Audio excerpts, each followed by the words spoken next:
Previously on Badger and the Blitz. London, it's not safe no more. Run, Badger! Run! Got ya! Get off! Leave him without saying hello? Enemy spotted, Badge. Josie the priest. That's quite an adventure you've had already. What about Badger? They want to put her to sleep. We should take her in. I think this could be just what she needs. Woohoo! They arrive outside a house with a green front door surrounded by roses. Josie pulls out the newspaper clipping. Well, this looks like the place. Are you ready? Jack and Josie stand outside the grand house belonging to Duchess Hamilton. Rise and shine. Josie peels back the blanket in the pram, which wakes Badger, who until that point has been fast asleep. Jack, meanwhile... Don't be dirty, Jack. ...is picking his nose. Best behavior or she won't look after Badger. All right. You ready? As we'll ever be. Right, Badger? The door swings open to reveal a maid.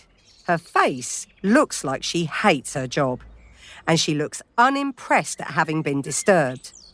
And even more so at Josie and Jack having been the cause of the disturbance. Trade's round back, but we ain't buying. We're here to see the Duchess. The maid looks down and notices Badger. Oh, I see. Your Grace, we've got another one. You better come inside. The floor and walls of the entrance hall are lined with white stone. Blimey! It's as tall as our entire house in here. At the top of the ceiling is a giant domed skylight. It's so big, it's almost like the room has got its own sky inside. The walls are painted pale green and lined with paintings of grand-looking people, mostly on horseback. Jack studies the pictures. Don't smile much for rich people, do they? Shh! You're terrible, you are. Through here, if you please. The maid opens the door to a large side room with at least 50 dogs of all shapes and sizes. Some dart around, play fighting with each other, and some sleep, others chasing their own tails. Blimey! How many she got? 52, if memory serves. The rest in the country. Rest? 314 to be exact. What's that stink?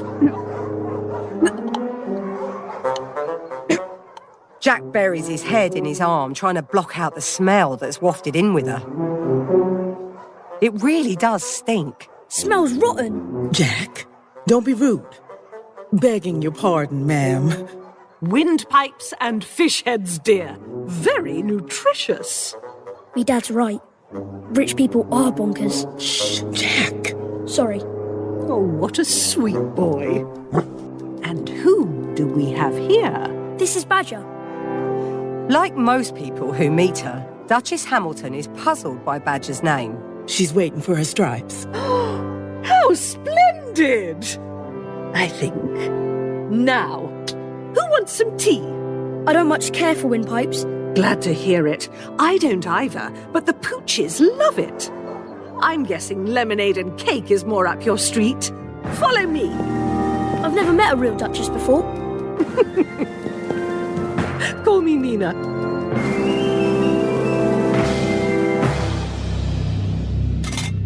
As the maid clears the remnants of tea, Jack stuffs a final piece of cake into his mouth while sliding a small triangular sandwich into his pocket. Well, you never know when you're going to need a pocket sandwich. Josie returns to the room carrying a tape measure. I found one. Thanks. I see you enjoyed the cake. Best I've ever had. Jack takes the tape measure and walks over to Badger, who's been sleeping her lunch off on a nearby rug. Come on, girl. Up. Do you think she's soldiery? Soldiery? The Duchess says they're turning some dogs into soldiers. In that case, I think she's very soldiery indeed. Look, I've spoken with your father and he's agreed. Badger can stay here. But he still wants you out of London with the other evacuees. Jack hears her, but he's too tied up with measuring Badger to take much notice. Or he doesn't want to hear. It's not safe here, Jack. It's probably time to say goodbye. I'll give you a few minutes. Jack turns back to check he's alone. He doesn't want to let Josie see that he's crying. Sadness is like that sometimes, you know? It's private. Promise I'll be back. You have to be brave, Badge. I'm being brave. The country needs you. He steps back and wipes his eyes and salutes Badger with his bravest face before placing his hand over his heart and whispering, You'll always be in here.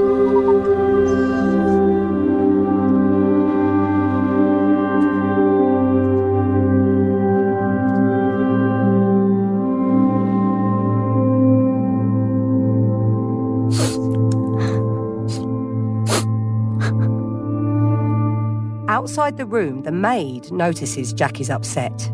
She's landed on her paws here. The Duchess will see her all right. Don't you worry. Jack hugs her tightly.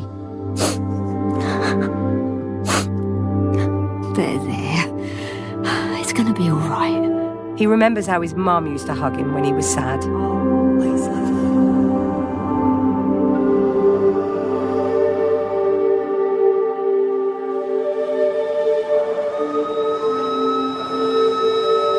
Platform 12 for the Great Western Railway service, Swansea High Street.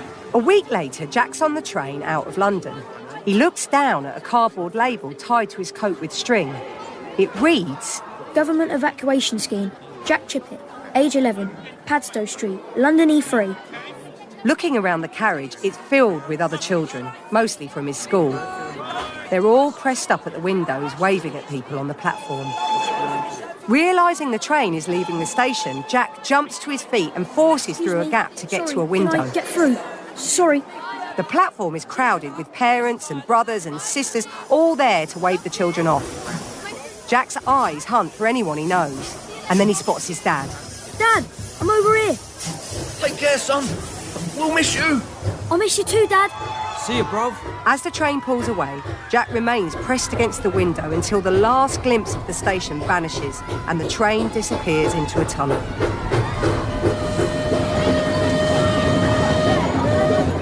An hour later, the train charges through the countryside. All right. Who's staying with them? Dunno. You? Jack's friend Billy shows him a photo of a couple and their 2 children. This is Albert and Francine, and their daughter Mabel, and their son Ronald. He's the same age as us, and he has a treehouse. Everyone has been given a letter from the families they're staying with, and they're excitedly sharing details with each other. But Jack, he's still not opened his. Go on then, open yours. Inside Jack's envelope are 2 thin sheets of paper. There's no photograph. He reads the letter to himself, and on the final page, there's a list of rules. Well, what's it say? It's worse than I thought. Can't be that bad. Welcome to Cottingham Farm. Blimey, a farm. I'd love to have somewhere like that to stay. Sounds like a right laugh. Ugh. Sorry, go on. Welcome to Cottingham Farm. Before you arrive, we want to share some of our house rules with you. While you live with us, you will be expected to contribute to daily chores, including farm duties. Ugh. We wake at 5. What? To ensure the cows are brought in for milking. Ouch. We expect everyone to behave in our house. No answering back. You might struggle with that one, mate. And always say please and thank you. We will allow one friend from school to visit once a month. Guess you'll be coming to mine then. This is a working farm, not a playground. There's no telephone in the house, but in an emergency, we may allow use of the one in the farm office. Pudding is a privilege to be earned. Signed, Mr. and Mrs. Wetherall. Says here it's 3 miles from the town. Where you all staying? Guess a look. It can't be that bad. I'm sure they've checked all these places out. Do you know how far 3 miles is? I'm done for. Badger and the Blitz is a Roxo production for fun kids, supported by the Audio Content Fund.